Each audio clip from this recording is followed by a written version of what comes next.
नमस्कार, मैं हूं अमीश देवगन। क्या चोट के नाम पर बंगाल में वोट युद्ध शुरू हो गया है? क्योंकि नंदीग्राम में चुनाव प्रचार के दौरान ममता बनर्जी को चोट लग गई। ममता बनर्जी ने इसे बीजेपी की बड़ी साजिश बता दिया। तो उधर बीजेपी के साथ साथ कांग्रेस के अधीर रंजन चौधरी भी कह रहे हैं कि ममता बनर्जी सहानुभूति के लिए, वोट हासिल करने के लिए ये सब नाटक कर रही है।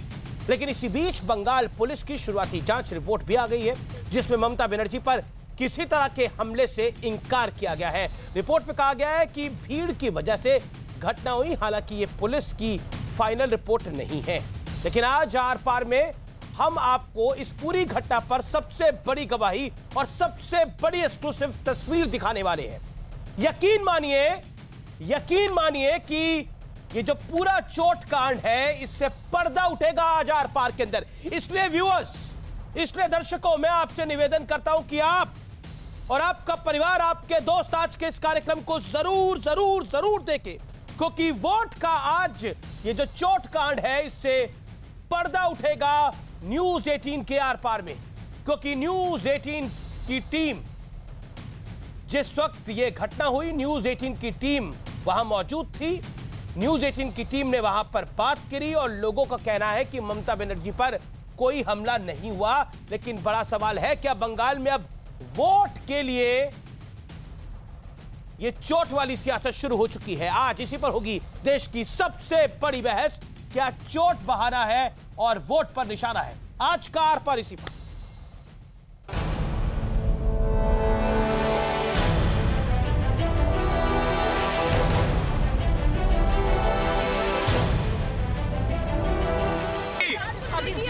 चोट लगे तो साजिश है किसी की? लोकल पुलिस कोई बाइक। ममता बनर्जी ने फिर एक सिंपैथी लेने के लिए नाटक किया और कुछ नहीं। जमीन में उनका पैर फिसल गया या नहीं फिसला, लेकिन जमीन तो फिसल चुकी है। ये सियासी पखंडी करने में माहिर है। हादसा या हमला? ममता बनर्जी की चोट के बाद इस सवाल पर जबरदस्त सियासी उबाल है। नंदीग्राम में एक मंदिर से दर्शन के बाद ममता दीदी बाहर निकली। गाड़ियों के काफिले के साथ लोगों का हुजूम था। तभी अचानक ममता दीदी को चोट लग गई। 4-5 आदमी ने मेरे को गाड़ी पूरा बंद कर दिया। हाँ। और हमको पूरा चोट हो गया। देखो कितना पुल। कहाँ आपको चोट लगी है दीदी? पूरा पुल गया। उधर बीजेपी से लेकर कांग्रेस तक ये कह रहे हैं कि सहानुभूति के नाम पर वोट बटोरने के लिए नाटक चल रहा है। ये क्या तालिबान है कि ममता बनर्जी के काफिले पर अटैक होगा? 300 पुलिस रहती है उनके सिक्योरिटी में, 300 पुलिस, और रास्ते में कम से कम 4000 पुलिस। ममता बनर्जी ने फिर एक सिंपैथी लेने के लिए नाटक किया और कुछ नहीं। ये सियासी पखंडी करने में माहिर है। और चुनाव के पहले जब उन्हें ये महसूस हो रही है कि नंदीग्राम में उनके लिए मुश्किलें बढ़ रहे हैं, तब उन्होंने ये सोचा कि अभी एक नोटंकी की जरूरत है, ये पखंडी की जरूरत होती है। पश्चिम बंगाल के मुख्यमंत्री पर हमले की खबर निराशाजनक है। राजनीति और सभ्य समाज में हिंसा का कोई स्थान नहीं है। मैं उनके शीघ्र स्वस्थ होने की कामना करता हूं। जिम्मेदार लोगों को सलाखों के पीछे होना चाहिए। चोट लगने के बाद आनन फानन में ग्रीन कॉरिडोर बनाकर ममता बनर्जी को नंदीग्राम से कोलकाता के अस्पताल में लाया गया, जहां पश्चिम बंगाल के राज्यपाल जगदीप धनखड़ उनसे मिलने पहुंचे। इस दौरान वहां सैकड़ों टीएमसी समर्थकों ने उनका विरोध करते हुए वापस जाओ के नारे लगाए। उधर टीएमसी सांसद डेरेक ओब्रायन पूरी क्रोनोलॉजी समझाते हुए बीजेपी पर हमला करवाने का आरोप लगा रहे हैं। चुनाव आयोग में टीएमसी ने शिकायत भी की है। क्रोनोलॉजी समझ लीजिए। मार्च 8 तारीख बीजेपी के बंगाल के अध्यक्ष ने एक पोस्ट किया था, ममता बनर्जी को घायल होते दिखाया। मार्च 9 तारीख सवेरे इलेक्शन कमीशन ने वेस्ट बंगाल के डीजीपी बदला और कल 6 बजे नंदीग्राम में ममता जी के साथ ये हादसा हुआ। इस बीच बंगाल पुलिस की शुरुआती जांच रिपोर्ट भी आ गई, जिसमें ममता पर हमला होने से इनकार किया गया है। रिपोर्ट में भीड़ की वजह से घटना होने की बात कही गई है। हालांकि यह पुलिस की फाइनल रिपोर्ट नहीं है। अभी इस मामले में सुरक्षा में चूक की भी जांच जारी है। पूरी जांच के बाद ही अंतिम रिपोर्ट आएगी। लेकिन अब हम आपको इस मामले में सबसे बड़ी गवाही और सबसे बड़ी तस्वीर दिखाने वाले हैं। ये मंदिर से लौटते हुए ममता बनर्जी के काफिले की तस्वीर है। तस्वीर में साफ दिख रहा है कि ममता बनर्जी गाड़ी का दरवाजा खोलकर खड़ी होती हैं, फिर इसी हाल में ड्राइवर को गाड़ी चलाने का इशारा करती हैं और उनकी गाड़ी चल पड़ती है। आसपास टीएमसी समर्थकों का भारी हुजूम है और यहीं ममता बनर्जी को चोट लगती है, जिसे टीएमसी साजिश बता रही है। আমার মিটিং টিটিং আমি কিছুই নষ্ট করব না, বাট হয়তো আমাকে কিছুদিন হুইল চেয়ারে করতে হবে, সেটা আপনাদের সহযোগিতা চাইবে। सवाल है, क्या वाकई टीएमसी सहानुभूति के लिए मामले को घुमा रही है, जैसा कि बीजेपी आरोप लगा रही है? आज इसी पर होगी देश की सबसे बड़ी बहस। और अब मैं आपको एक तस्वीर दिखाना चाहता हूं जो कह सकते हैं बहुत कुछ बयां करती है। ये चोट वाली तस्वीर का विश्लेषण है। इस तस्वीर को आप देखिए। गाड़ी रोककर ममता बनर्जी अभिवादन को स्वीकार कर रही हैं और देखिए गाड़ी के दोनों तरफ, मैं शॉट को दोबारा प्ले करता हूं आपके लिए। इस गाड़ी के दोनों तरफ कितनी भीड़ है, ममता बनर्जी कहां खड़ी हैं, कैसे बैठी हैं। स्कॉर्पियो गाड़ी है, महिंद्रा की ये गाड़ी है। तो गाड़ी रोककर अभिवादन स्वीकार कर रही है। यही गाड़ी आगे बढ़ती है और जो मिठाई वाले की दुकान है उसके पास एक खंबा है, उससे ये टकराती है या फिर इसका दरवाजा टकराता है, जिसके बाद ममता बनर्जी को चोट लगती है। इतने सारे टीएमसी कार्यकर्ताओं के बीच में किसी और पार्टी के, चाहे वो कांग्रेस के कार्यकर्ता हो, चाहे वो लेफ्ट के कार्यकर्ता हो, चाहे वो भारतीय जनता पार्टी के कार्यकर्ता हो, कैसे आ सकते हैं? कोई 4 कार्यकर्ता किसी पार्टी के आएंगे और वो ममता बनर्जी को चोट लगा के चले जाएंगे। क्या ये इतना आसान मामला है? क्या ये इतना सरल ये मामला है? ये काफी सारे सवाल खड़ा करता है। और आप एक क्रोनोलॉजी को समझिए और उसको मैं तरीके से समझाता हूं। पहला, डीजीपी बदला जाता है जिससे असहज हो जाती है टीएमसी। आप देखिए डेरेक ओब्रायन ने कल अपने कथन में यह कहा। देखिए डीजीपी बदल गया है, उसके बाद यह हमला हो गया है। कुल मिलाकर क्या यह चोट बहाना है, असली निशाना वोट बैंक है? आज इसी प्रश्न के साथ इस चर्चा का हम शुरुआत करते हैं। मेरे साथ बात करने के लिए प्रियंका टिब्रेवाल है, भारतीय जनता पार्टी की प्रवक्ता है, बंगाल से ही आती है। मेरे साथ इस चर्चा में प्रवक्ता कांग्रेस पार्टी के हैं कौस्तुभ बागची साहब, उनका अभिनंदन है। मेरे साथ प्रवक्ता टीएमसी के इस चर्चा में जुड़ रहे हैं संजय शर्मा, उनका अभिनंदन है। तौसीफ खान मेरे साथ इस चर्चा में है, राजनीतिक विश्लेषक है, ममता बनर्जी की सरकार को देखना चाहते हैं। प्रोफेसर संगीत रागी है, आरएसएस के साथ जुड़े हुए हैं, संघ के साथ जुड़े हुए हैं, आपका भी अभिनंदन है। मैं इस चर्चा की शुरुआत करता हूं और सबसे पहले शर्मा जी आपकी बात आता हूं। संजय शर्मा, एक तस्वीर मैंने दिखाई, उस तस्वीर में सड़क के दोनों तरफ, छोटी सी सड़क है, सड़क के दोनों तरफ लोग ही लोग हैं, टीएमसी के कार्यकर्ता हैं। ममता बनर्जी अभिवादन स्वीकार कर रही हैं स्कॉर्पियो गाड़ी में खड़े होकर, और हमारे पास वहां के जो लोग हैं उनकी बाइट्स भी हैं जो उस समय मौजूद थे जब बोला जा रहा है ये हादसा हो गया, हमला हो गया। वो कह रहे हैं मिठाई के पास एक खंबा था, लोहे का गार्डर गड़ा हुआ था सड़क के अंदर, उस गार्डर से उनका पैर टकराया और इसी वजह से उनको चोट लग गई।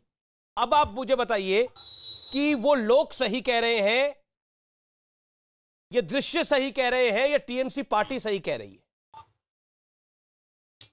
देखिए अमित जी, कल ये घटना घटी और घटना घटने के बाद भाजपा नेताओं के जो तत्काल कमेंट्स आए और हम जो बात कहने चाहते थे दीदी के इंटरव्यू के बाद हम लोगों ने जो बात कही, और अभी आप क्रोनोलॉजी की बात कर रहे थे, क्रोनोलॉजी के बारे में डेरेक ओब्रायन साहब ने बहुत अच्छा रेफरेंस आप ही ने अभी दिखाया है जी कि दिलीप जी घोष जो बंगाल भाजपा के अध्यक्ष है उनका पोस्ट, सौमित्रो खान भाजपा के सांसद है उनका पोस्ट, इस बीच में राज्य के डीजी को हटाया जाता है, ये एक वाकया हुआ और फिर ये प्रकरण हुआ। हमने इन सारे मामलों को संज्ञान में लेकर, ठीक है, आपकी सब बातें महत्वपूर्ण है, मैं किसी बात को खारिज नहीं कर रहा और आपकी बातें महत्वपूर्ण है। आपकी नेत्री को चोट लगी है, सबको दुख है, ममता बनर्जी को चोट लगी है, उनका स्वास्थ्य लाभ जल्द होना चाहिए। लेकिन मैं कुछ पॉइंट्स, इस समय वो दृश्य चल रहे हैं, इसीलिए मैं किसी भारतीय जनता पार्टी, किसी कांग्रेस के पास नहीं जा रहा। कांग्रेस ने बोला है ये नौटंकी है, अधीर रंजन चौधरी ने बोला है नौटंकी कर रही है ममता बनर्जी और कुछ नहीं है, वो नंदीग्राम की सीट हार रही है।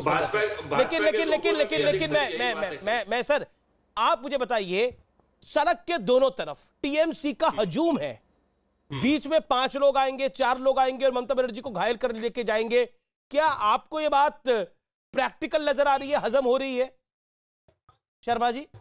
नहीं, क्या इसमें कोई साजिश आपको लगती नहीं है? मैं आपसे सवाल पूछ रहा हूं, मैं आपसे सवाल पूछ रहा हूं। आपने मुझसे पूछा है और आपके सवाल से ही ये सवाल उत्पन्न हो रहा है। आपको ये साजिश लग रही है? हाँ, क्या तो वहां पर जो लोग खड़े हैं, वहां पर जो लोग खड़े हैं, और जो बात हुई है, राज्य में चुनाव आयोग कानून व्यवस्था को देखने का जिम्मेदार अब चुनाव आयोग तो आप देखिए, वो जो डीजीपी नए आए हैं, उन पर आपका पूरा दोष है कि उनकी वजह से ये सब कुछ हो गया। मैं आपसे एक सवाल पूछ रहा हूं, वहां पर जो लोग हैं, वहां पर जो स्थानीय लोग थे, जब आप तथाकथित हमला कह रहे हैं, शर्मा जी डीजीपी का नाम ही नहीं लिया। नहीं, देखिए, अरे डेरिक ओब्रायन ने दिया, आपने भी चर्चा में 2 बार डीजीपी का नाम ले लिया है। आप इतने नए डीजीपी से इतने असहज हुए हैं, आपको लग रहा है पता नहीं क्या हो रहा है।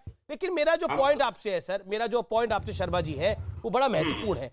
वो ये है कि जो वहां के स्थानीय लोग हैं, जो कह रहे हैं कि लोहे का गार्डर जो जमीन में गड़ा था उससे चोट लगी, वो लोग झूठ क्यों बोल रहे हैं? अच्छा, वो एक आदमी झूठ बोल सकता है, 2 बोल सकता है, 5 झूठ बोल सकते हैं, सबके सब क्यों झूठ बोल रहे हैं? मैं कुछ कहना चाहता हूं। हाँ, बताइए। अच्छा, घटना हुई है, दीदी को गंभीर चोटें आई है, इस बात से उनके पैर में देखिए, उनके पैर में चोट लगी है जो गंभीर है। उनको गंभीर चोटें आई हैं, ये कहने का तात्पर्य अलग हो जाता है। इसलिए जिम्मेदारी से बात करें, एक नेशनल चैनल है। पैर क्या उनके बाहर है क्या? नहीं, दीदी को चोटें आई हैं, गंभीर चोटें आई हैं, और इस बात की जांच होने दीजिए ना। बिल्कुल आपका पॉइंट वैलिड है। मेरा सर और ये जो नैरेटिव और ये जो बात आप कह रहे हैं कि इतने लोग कहां से आएंगे, उतने लोग कहां से आकर कैसे जाएंगे, मैं आपसे पूछ रहा हूं, पुलिस की शुरुआती रिपोर्ट भी आ गई है कि भीड़ की वजह से ये हादसा संभव है। हालांकि पूरी रिपोर्ट अभी आएगी, उससे किसी चीज से इंकार नहीं किया जा सकता। लेकिन स्थानीय लोग क्यों ऐसा कह रहे हैं? अरे भाई साहब, स्थानीय लोग क्यों कह रहे हैं सर? अरे भाई साहब, आप पूरी रिपोर्ट आने दीजिए ना। स्थानीय लोग भी वहां पर, जब आपके हिसाब से ही मैं मान लूं कि वहां पर लोग थे, क्या उन्हीं भीड़ में से कोई ढूंढ के कुछ गलत काम नहीं कर सकता? कोई कॉन्स्पिरेसी वैसे नहीं हो सकती? इसकी जांच होने दीजिए ना। सब कुछ हो सकता है, होने को तो बहुत कुछ हो सकता है। लेकिन अब मैं प्रियंका शर्मा, अब मैं प्रियंका टिब्रेवाल का रुख करता हूं, प्रवक्ता भारतीय जनता पार्टी की। प्रियंका टिब्रेवाल, भारतीय जनता पार्टी को क्यों लगता है ये साजिश नहीं? भारतीय जनता पार्टी के सांसद अर्जुन सिंह को क्यों लगता है कि ममता बनर्जी इस तरह की सहानुभूति की बैंडेज हर चुनाव में रख के घूमती हैं, लेकिन इस बार लाभ नहीं होगा? देखिए, ये इनका पास्ट ट्रैक रिकॉर्ड रहा है ममता बनर्जी का। अगर आप पास्ट में जाकर के देखें तो सीपीएम के जमाने से ये इस तरह के आडंबर करती आई हैं। इन्होंने कहा कि मैं 26 दिनों का आंदोलन कर रही थी, मैंने कुछ नहीं खाया। उसमें भी ये देखा गया कि टेंट के पीछे खड़े होकर इन्होंने सैंडविच खाए थे। तो इस तरह के काम जो है, इनकी आदत है, ये करती आई हैं। देखिए, मुझे बड़ा दुख है कि उनको चोट लगी और उसके लिए हम पूरी सहानुभूति रखते हैं उनसे, तो इलाज करवाइए। लेकिन ये कैसी बात, इतिहास में, मैं कहती हूँ भारतवर्ष के इतिहास में ये पहली बार हुआ है कि कोई पुलिस मंत्री अपनी ही पुलिस पर जो है इनएक्शन का आरोप लगाती है। ये पहली बार हुआ है कि मुख्यमंत्री अपनी ही जनता पर आरोप लगाती है। मैं तो कहती हूँ पश्चिम बंगाल की जनता को मैं सतर्क करना चाहती हूँ कि ममता बनर्जी की किसी भी रैली या मीटिंग में जाइएगा मत, वरना आप ही पर आरोप और इल्जाम लग जाएंगे अगर उनको कुछ भी हो गया तो। भाई, आप चंडी पाठ का उच्चारण गलत करती है, हमारे शास्त्रों में तो लिखा है कि तुरंत के तुरंत जो है उसमें भगवान पाप दे देते हैं। तो देखिए, दोष लग गया, चोट लग गई, तो आप कहते हैं कि हमने मार दिया, बीजेपी ने मार दिया, लोगों ने मार दिया। मैं कहती हूं आपके कैमरा के माध्यम से पूरी लोगों ने वहां देखा है, सारी जनता जो वहां मौजूद थी सबने देखा है। या तो वो यह कहना चाहती है कि वहां की जितनी जनता थी वो भाजपा समर्थक है, यानी उनकी रैली में भाजपा समर्थक छोड़ करके वहां कोई और मौजूद ही नहीं था। क्या ये पॉसिबिलिटी है? ये पॉसिबिलिटी नहीं है। ममता बनर्जी सिर्फ और सिर्फ जो है अभी सिंपैथी गेन करना चाहती है। वरना एक बात बताइए मुझे, कौन सी ऐसी हड्डी है जिसमें चोट आ जाने से, कौन से ऐसा स्प्रेन है जो हो जाने से आदमी 2 दिन में चुस्त तंदुरुस्त हो जाएगा?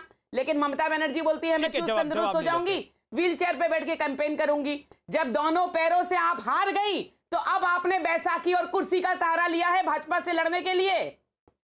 जवाब मैं टीएमसी के संजय शर्मा को मौका देता हूं। संजय जी, आपने पॉलिटिकली भी कैश करने का इसको मौका ढूंढ लिया, आपने पोस्टर बैनर भी लगा दिए, अब टूटे पैर से ही प्रचार होगा।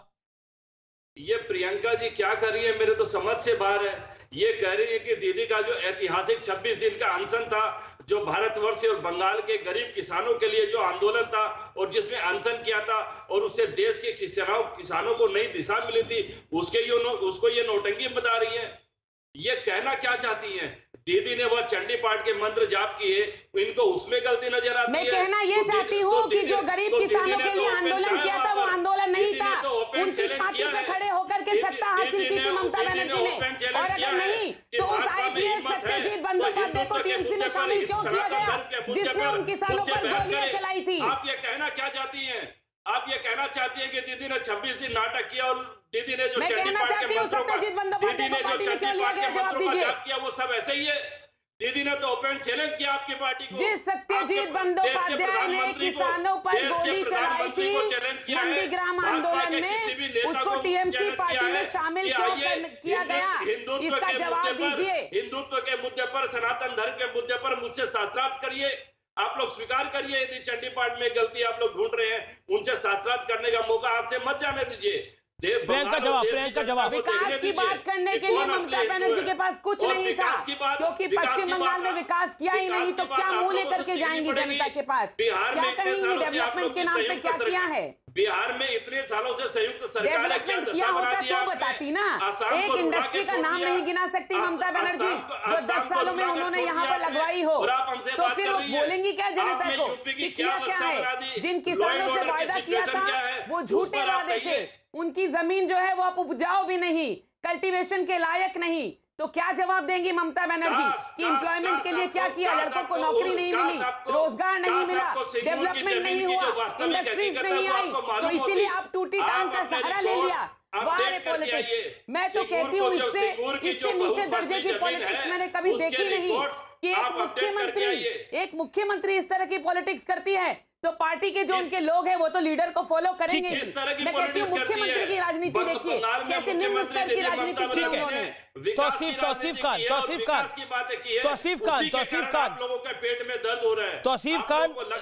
खान और कौस्तुभ बागची और संगीत रागी। कौस्तुभ बागची, प्रियंका टिपरेवाल, आपने अपनी बात को रखा। टीएमसी में शामिल क्यों किया गया? ठीक है, मैं वापस आता हूँ। कौस्तुभ बागची, भारतीय जनता पार्टी जो कह रही है वो कह रही है, लेकिन आपके नेता तो भयंकर रूप से कंफ्यूज है। अधीर रंजन चौधरी कह रहे हैं ड्रामा हो रहा है, कैप्टन अमरिंदर सिंह कह रहे हैं ये बहुत गलत हो रहा है। कांग्रेस पार्टी के किस वर्जन को माना जाए? आपको अमरिंदर सिंह जी ने जो कहा है, ही इज एब्सोल्युटली सिंपैथेटिक। वो बंगाल की राजनीति से उतने वाकिफ नहीं है, वो चीफ मिनिस्टर है हमारे, बहुत ही सम्मानीय है, तो हो जाएंगे। अधीर जी उनको ब्रीफ कर देंगे तो उनको भी समझ आ जाएगी। दैट इज अ वेरी मतलब कमाल की बात है, अधीर रंजन चौधरी जिसको ड्रामा कह रहे हैं, कैप्टन अमरिंदर सिंह उसको कह रहे हैं कि ये बड़ा गलत हो गया है।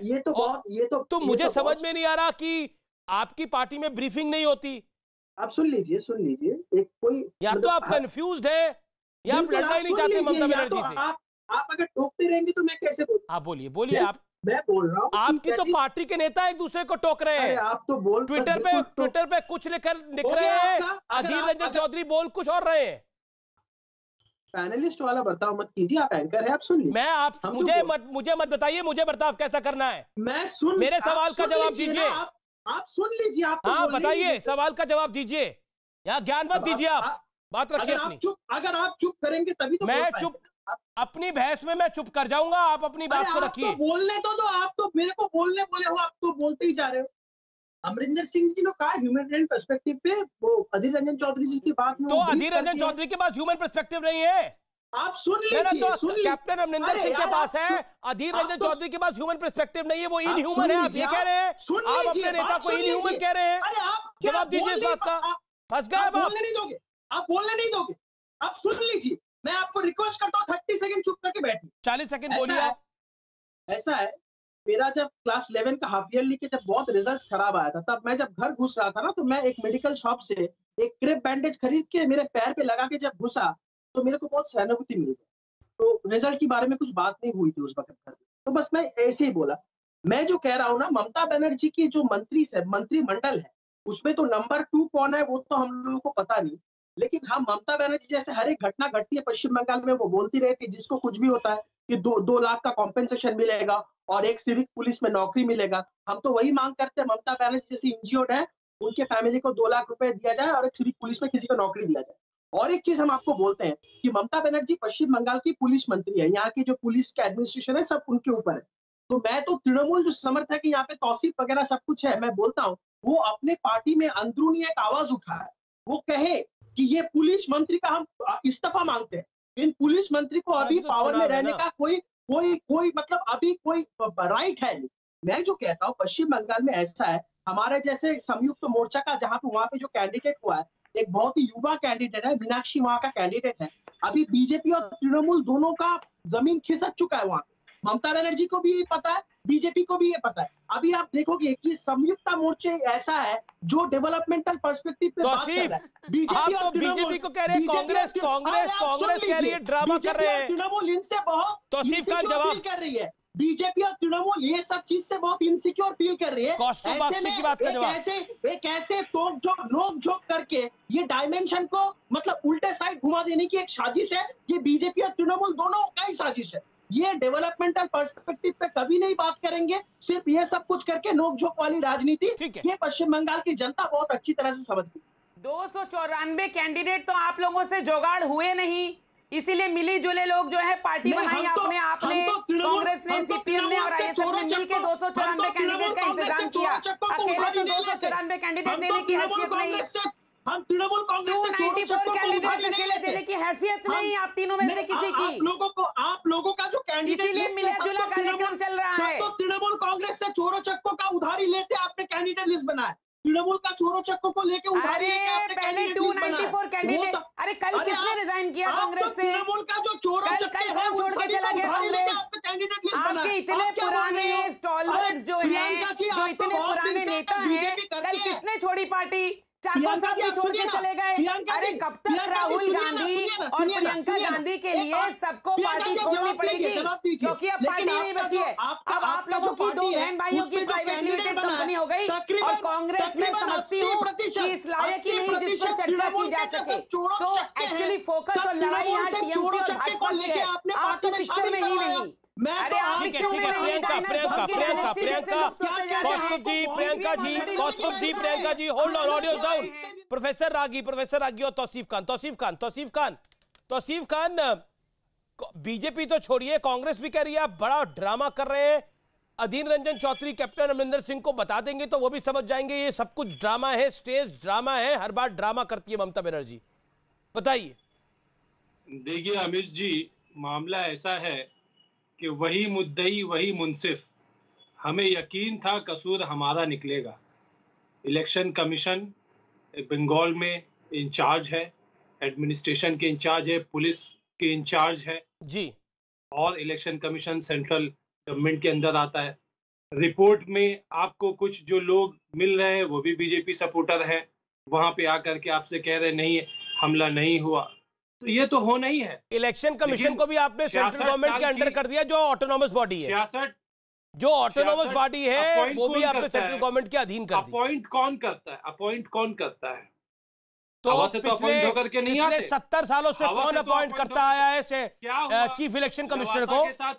पिछले 70 सालों से कौन अपॉइंट करता हुआ है चीफ इलेक्शन कमिश्नर? एक अकेला डिसेंटिंग इलेक्शन कमिश्नर लवासा, क्या हुआ उनके साथ? किस तरीके से उनको ये इलेक्शन कमीशन पर बहस नहीं है ना। कभी देखिए, केंद्र सरकार जो बच्चा एग्जाम में अच्छा नहीं कर पा रहा होता है, वो जो डेस्क होता है उस पे दोष देता है। वो पेन पे दोष देता है, वो अध्यापक पे दोष देता है, वो कहता है बाकी बच्चे चीटिंग कर रहे थे, लेकिन वो अपने पे दोष नहीं देता। अच्छा अमीश भाई, मैंने बोला कि बीजेपी के कंट्रोल में अमित जी आपको क्यों लग रही है?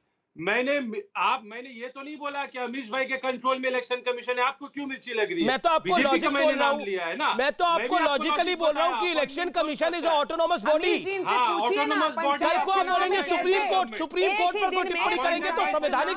एक सेकंड, तौसीफ खान, ज्ञान बांटने से पहले सुन लीजिए, संवैधानिक संस्थाओं पर अगर आप सवाल उठाएंगे तो बोला जाएगा। महिला आपके नजर में तो मीडिया भी गलत है, आपकी नजर में तो कोर्ट्स भी गलत है, आपकी नजर में तो इलेक्शन कमीशन भी गलत है, आपकी नजर में तो हर चीज गलत है। जो आपके अनुसार नहीं है वो चीज ही गलत है। आपका लॉजिक तो बड़ा सिंपल है, जो हमारी तरफ का नहीं वो किसी तरफ का नहीं। पॉइंट तो ये है आपके लिए। 70 साल से एक सेकंड इसी पे आइए, आप इलेक्शन कमीशन पे आइए, सवाल का जवाब दीजिए। तौसीफ खान, 70 साल से इलेक्शन कमिश्नर के अपॉइंटमेंट कौन करता है? पिछले 70 साल से इलेक्शन कमिश्नर के अपॉइंटमेंट कौन करता है कि पिछले 5 साल से मैं सब कुछ बदल गया? जवाब दीजिए बात का, जवाब दीजिए बात का। ना इधर उधर की बात मत करिए, पॉइंट पे आइए। तौसीफ को दिखाइए, पीसीआर तौसीफ खान को दिखाइए चर्चा के अंदर। संगीत रागी को चर्चा में लेके आइए। रुकिए, सवाल का जवाब दीजिए। ना तौसीफ भाई आराम से पूछ रहा हूँ आपसे मैं। तौसीफ भाई ऑडियो डाउन कर रहा हूँ आपका मैं। तौसीफ भाई आराम से सवाल का जवाब देते हैं ना। तौसीफ खान, आपने बोला अभी इलेक्शन कमीशन बीजेपी के अंडर है। मैं आपसे सवाल पूछ रहा हूं, पिछले 70 साल में इलेक्शन कमिश्नर कौन अपॉइंट करता है? सरकारें अपॉइंट करती आई है ना, सरकारें अपॉइंट करती आई है ना। शो में नहीं रहूंगा, आपका कोई हक नहीं होता कि आप मेरा ऑडियो डाउन कीजिएगा। बिल्कुल, आप सवाल का जवाब नहीं देंगे तो क्या करूंगा मैं? शो में नहीं रहूंगा, मुझे शो में नहीं रहना। आप मेरे आवाज को बंद नहीं कर सकते। आपकी खुद की पार्टी केंद्र में साझेदार रही है तो वो अपॉइंट करती थी। बीजेपी के प्रवक्ता के वक्त आप ऑडियो डाउन नहीं करते। आप मैं सबके वक्त ऑडियो डाउन करता हूं। आपसे मुझे गाइडेंस लेने की जरूरत नहीं है। तौसीफ खान, मैं आपसे सवाल पूछ रहा हूं, मुझे जवाब चाहिए। सवाल पूछा मैंने, जवाब दीजिए। 70 साल से अपॉइंटमेंट किसने करी है? इस समय बीजेपी के प्रवक्ता का ऑडियो डाउन है, आपका ऑडियो खुला हुआ है, लेकिन सवाल का जवाब दीजिए। 70 साल से अपॉइंटमेंट सरकार ही करती आई है या कोई और करता था? या बुर्किना फासो करता था? पहले मुझे बताइए, आपने अगर मेरा ऑडियो डाउन किया है तो पहले मुझे बताइए। आपका ऑडियो खुला हुआ है तौसीफ खान, रोइए मत। हाँ, आपका ऑडियो खुला हुआ है, काफी देर से खुला हुआ है, रोइए मत। अब आप सुनिए 66 साल की महिला मुख्यमंत्री 2 दिन के लिए हॉस्पिटल में बंद, उनका कैंपेन प्रचार रुक गया और आप इसको ड्रामा कहते हैं? आपकी मेंटालिटी का क्या हो गया? बीजेपी के मेंटालिटी को क्या हो गया कि 66 साल की कांग्रेस ड्रामा कह रही है, वो अपने ऊपर में अधीर रंजन चौधरी ड्रामा कह रहे हैं। क्या उनके पैर में लगा हुआ चोट झूठा है? क्या वो हॉस्पिटल में एडमिट नहीं है? क्या इलेक्शन कैंपेन रुक गया है? इलेक्शन कैंपेन नहीं होने की वजह से क्या तृणमूल को नुकसान नहीं होगा? ये कैसी बातें कर रहे हैं आप लोग? इतना सिनिकल थिंकिंग। अब देखिए, ये तो अधीर रंजन चौधरी कह रहे हैं। प्रोफेसर आगे जवाब। तो गलत कह रहे हैं। क्या वो हॉस्पिटल में एडमिट नहीं है? अमित जी, प्रोफेसर आगे अधीर रंजन चौधरी भी गलत कह रहे हैं। और ममता बनर्जी ड्रामा नहीं कर रही है, उनको जेल में चोट लगी है। आपको शक क्यों हो रहा है? अमित जी, एक स्कूल के विद्यार्थी ने बहुत अच्छा कमेंट दिया। जैसे ही इस चीज़ को देखा, एक यहाँ के एक रिसर्च इंस्टीट्यूट के एक प्रोफेसर की बेटी ने कमेंट किया, ये अंकल ये ड्रामा है, ये नौटंकी है। अब परसेप्शन तो यही है कि वो नौटंकीबाजी है। यदि होता, मैं तो एक ही सलाह दे रहा हूँ कि जो प्लास्टर किया गया है उसको काटने से कोई बहुत बड़ी घटना नहीं होने जा रही है। दोबारा उनका वहां पर एग्जामिनेशन किया जाए, इंडिपेंडेंट एग्जामिनेशन होना चाहिए, सच का सच निकल जाएगा। प्लीज सर, मैंने हस्तक्षेप नहीं किया था, प्लीज सर। मैंने हस्तक्षेप नहीं किया था, मैंने सुना आपको। आपने 25 मिनट में 25 में प्रोफेसर आगी, चोट तो उनको लगी है, वो चोट कैसे लगी है बात उस पर है। अब वहां के स्थानीय लोग कह रहे हैं कि खंबा आगे आ गया, उससे चोट लग गई।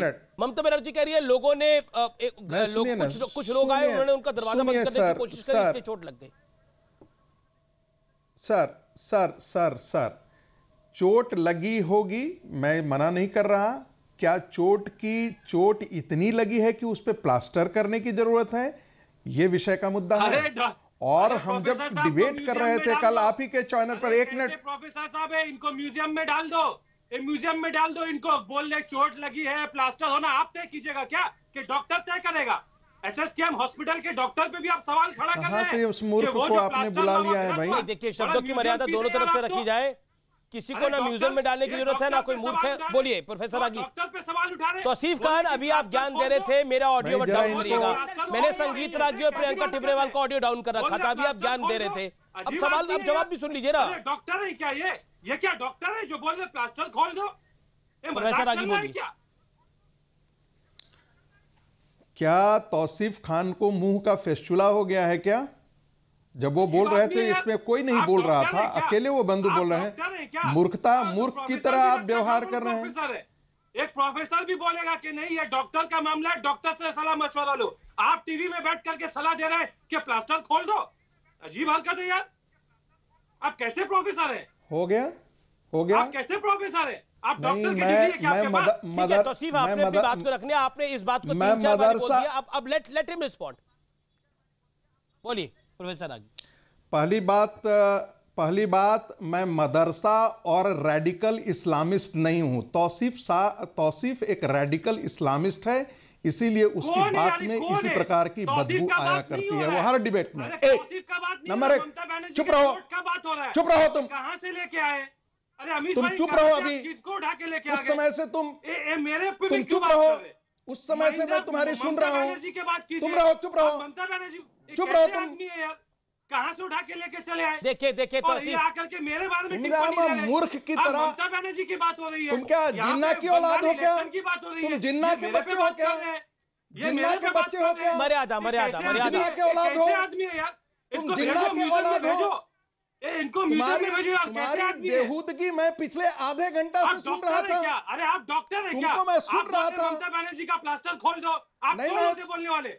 आप कौन होते बोलने वाले? ममता बनर्जी का प्लास्टर खोल दो। आप डॉक्टर है क्या? कहां से ये जंगली आदमी को लेकर के आए भाई? आप लोगों को गलत मशवरा दे रहे हैं। एक सेकंड अच्छा एक सेकंड मैसेज दे रहे हैं।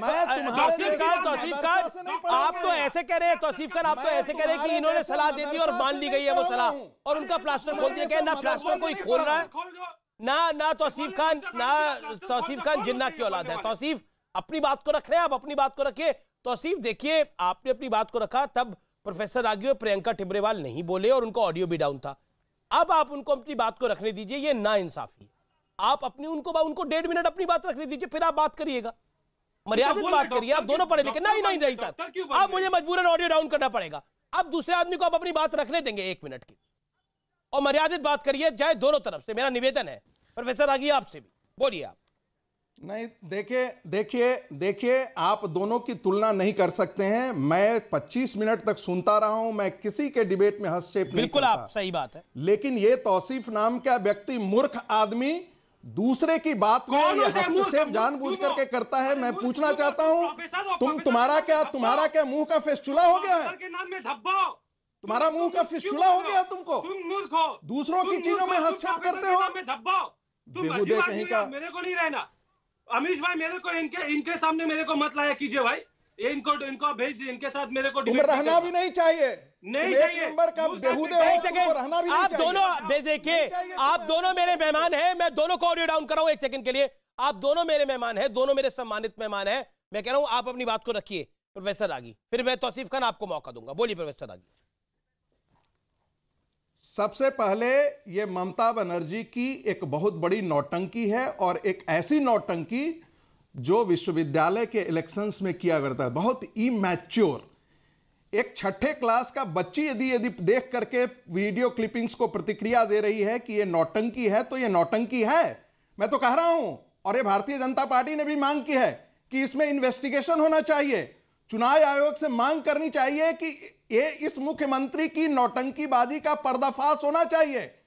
यह क्या माना जाए, जिस प्रकार से कहा गया कि चुनाव आयोग भारतीय जनता पार्टी के अधीन काम करती थी, तो क्या माना जाए कि पश्चिम बंगाल के अंदर जितनी भी हत्याएं हुई हैं वो ममता बनर्जी 10 साल से करवा रही थी?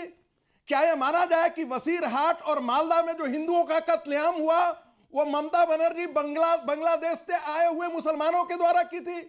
क्या ये माना जाए कि रक्तपात जो है पश्चिम बंगाल का इस्लामीकरण जो है वो ममता बनर्जी कर रही है? और ये तौसीफ खान जैसा व्यक्ति जिसके अंदर इस्लाम और मुसलमान ज्यादा है, न तो भारतीय सभ्यता न संस्कृति और यहाँ के सिटीजनशिप नहीं, इसको दर्द इस बात के लिए होता है कि पाकिस्तानी लोगों को बंगाल की धरती पर रहने क्यों नहीं दिया जाए। ये इसकी देश के साथ गद्दारी है। और फिर आकर के टेलीविजन पर ये कहता है कि हम बोलने नहीं देंगे। तुम कौन? अरे मदरसों से प्रोफेसर नहीं निकला करते। तौसीफ मदरसे से तुम्हारा संजय शर्मा, ये संजय शर्मा है प्रवक्ता टीएमसी, आतंकवादी निकलते हैं। ये संजय शर्मा है प्रवक्ता टीएमसी, तुम्हारे कीचड़ निकलते हैं।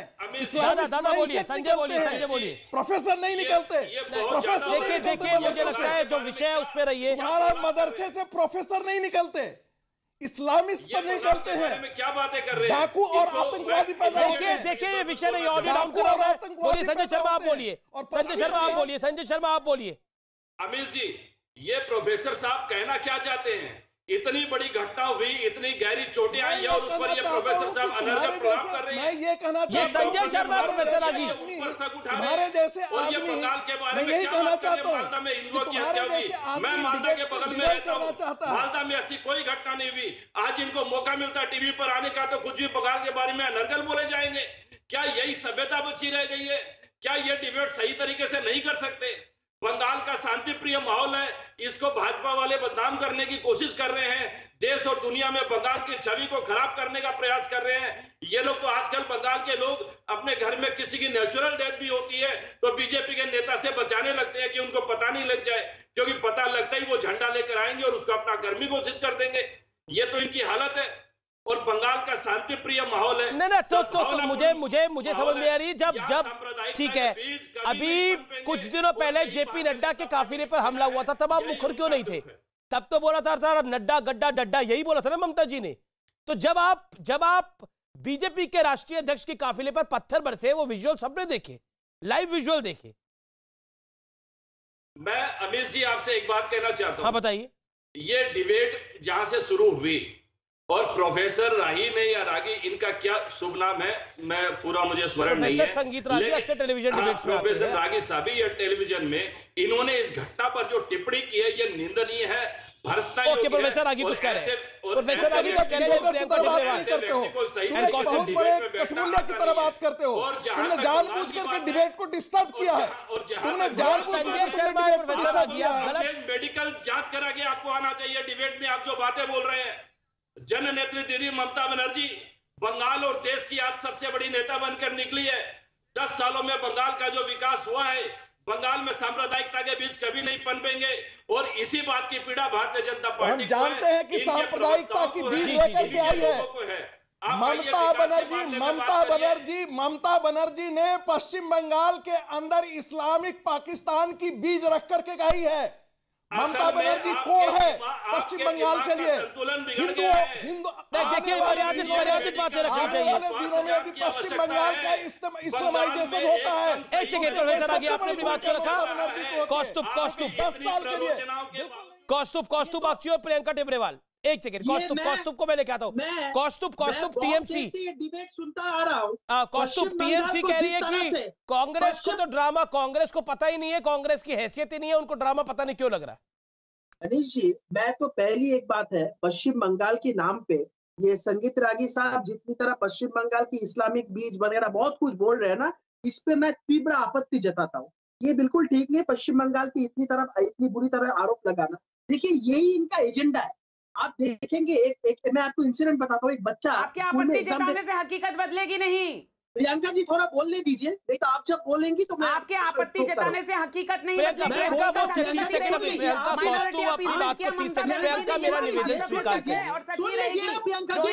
बना दी ममता बनर्जी ने, उनके साथ रहते हैं, ये बात सच्ची रहेगी। मैं चुप रहता, आप बोलिए। अनिश जी मेरे को अगर बोलने देंगे तभी बोलेंगे, आप ऑडियो डाउन कीजिए। बोलिए कौस्तुभ बोलिए। इन लोगों का एजेंडा यही है। एक बच्चा का क्या हुआ, स्कूल में एग्जाम देने गया तो ऐसे वो पढ़ के गया घर से कि गाय के ऊपर ऐसे, लेकिन उसमें आ गया कि तुम्हारे दोस्त के बारे में लिखो। तो वो क्या लिखता है, मेरा दोस्त का नाम है ये, मेरा दोस्त के घर में उनके माता और पिता रहते हैं, उनके घर में एक गाय रहता है। फिर गाय के बारे में जो पढ़ के गया था वही वहां पे लिखना शुरू कर दिया। इन लोगों का एजेंडा सिर्फ वही है, सिर्फ हिंदू और मुसलमान, उसी में ये लोग अटके। हम जो कह रहे हैं ना, हम जो कह रहे हैं ये अच्छा, हम जो मैं तो हिंदू मुसलमान की बात नहीं कर रहा, मेरी बहस हिंदू मुसलमान पर है। रागी जी आप अब तक तो रागी जी ये सब बोल रहे थे, तो मैं जो कह रहा हूँ अभी जैसे पश्चिम बंगाल के मुद्दों की बहस में सुन लीजिए, चार लोग आते हैं, चार अपनी अपनी बात करते हैं। मेरा सवाल ये है, टीएमसी कह रही है कि कांग्रेस की हैसियत ही नहीं है, कांग्रेस क्या बात कर रही है? कांग्रेस को तो हर चीज ड्रामा नजर आती है, कांग्रेस तो खुद ड्रामा कंपनी बनी हुई है आज की तारीख में। आप बोलिए, आप सुन लीजिए। मैंने नहीं बोला, टीएमसी ने रिएक्ट करा, जवाब दीजिए। आपका बोलना खत्म हो गया तो मैं बोलता हूँ। हाँ बोलो। पश्चिम बंगाल में हाल फिलहाल में जैसे ही ये मुद्दों की राजनीति जब से चालू है, जब से हम बोल रहे हैं, मुद्दों की बातें कर रहे हैं, ये लोग कहते हैं कि खेला होगा, हम लोग कहते हैं होगा, लेकिन खेला नहीं होगा। यहाँ पे नौकरी होगी, शिक्षा होगी, यहाँ पे इंडस्ट्रियलाइजेशन होगी। जब से ये बातें आती रहती है, तब से ये दोनों पार्टी बीजेपी और तृणमूल पोलराइजेशन करने वाली जो पार्टी है, ये लोग बहुत डर गए, और आप एक देखेंगे कि ममता ठीक है कौस्तुभ, आपने अपनी बात को रखा, मैं टीएमसी का रुख करता हूँ। सुन लीजिए नहीं ना, आप टीएमसी को जवाब देने दीजिए ना। मैं संजय शर्मा प्रोफेसर आगे शांत रहिए। एक second, all audios down. Sanjay Sharma TMC spokesperson on screen, that is all. Sanjay Sharma Congress, देखिए बीजेपी के साथ तो आपका मुकाबला है, लेकिन कांग्रेस भी कह रही है आप ड्रामा कर रहे हैं, और आप कह रहे हैं कि कांग्रेस में तो खुद ड्रामा कंपनी खुली हुई है, तो कांग्रेस क्या कहेगी हमें? असल में कल की घटना के बाद कांग्रेस और भाजपा नेताओं के जो समान विचार आए हैं, जो समान प्रतिक्रियाएं आई हैं, इससे लगता है ये रिश्ता में कुछ बात है। ये रिश्ता क्या कहलाता है, ये बंगाल और देश की जनता जानेगी। आप भी प्रैक्टिकल बात करिए ना, कांग्रेस और बीजेपी मिल सकते हैं क्या?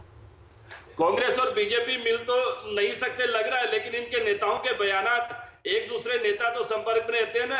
अधीर चौधरी का क्या भरोसा, कल को भाजपा में चले जाए, भाजपा से पींगे बढ़ा रहे हैं। मैं आपको बंगाल के जो वास्तविक खबर दे रहे हैं आप, कौस्तुभ इस पे कुछ कहना चाहेंगे?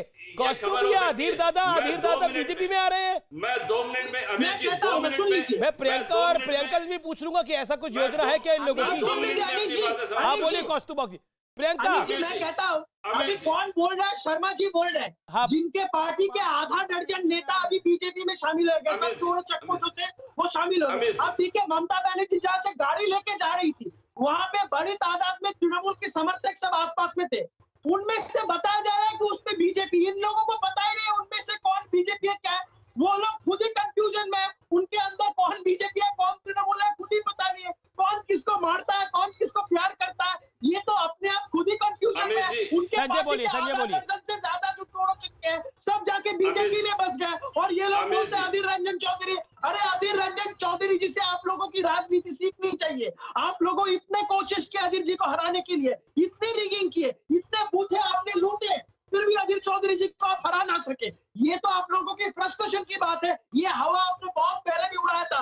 आपने ये भी बोला था अधीर चौधरी चुनाव से पहले कि वो बीजेपी में शामिल हो जाएंगे, ये कह के उनका चुनाव को आप खत्म करना चाहते थे। लेकिन यही अधीर चौधरी तकरीबन लाख वोटों से जीत के आप लोगों का जो बात अभी आप लोग बोल रहे हैं ना, ये बिल्कुल फ्रस्ट्रेशन वाली बात है। अधीर रंजन चौधरी जी से सीखिए। अगर आपका जो पार्टी है, आप आपके पार्टी को टूटने से पहले बचाइए। आधा दर्जन से ये बात आप नोट करके रखिएगा। प्रियंका शर्मा, देखिए कांग्रेस हो टीएमसी हो, टीएमसी कह रही है कि कांग्रेस के नेता आप में शामिल हो जाएंगे, कांग्रेस कह रही है टीएमसी के कई नेता आप में शामिल हो जाएंगे, तो क्या अधीर दादा भी आप ही के पास आ रहे हैं?